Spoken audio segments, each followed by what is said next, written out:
President Obama has been meeting senior lawmakers overnight in Washington to discuss Iraq's request for US airstrikes against Islamist militants.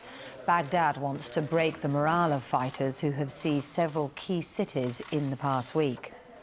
And we're joined now from Washington by our correspondent, Katie Fawcett. Katie, the US Vice President Joe Biden has spoken to the Iraq government overnight.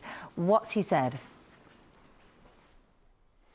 Vice President Biden spoke separately to the Shiite Prime Minister, his Sunni rival and the Iraqi Kurd leader, and he told them all the same thing. They must form a more unified front before they can get any military help from the US, because the real worry here is that the reason why the Iraqi military are fleeing from the ISIS terrorists is because of a lack of faith and morale in the government that's supposed to be protecting them. And is there any appetite there for America to get involved in Iraq's what seems to be an evolving civil war?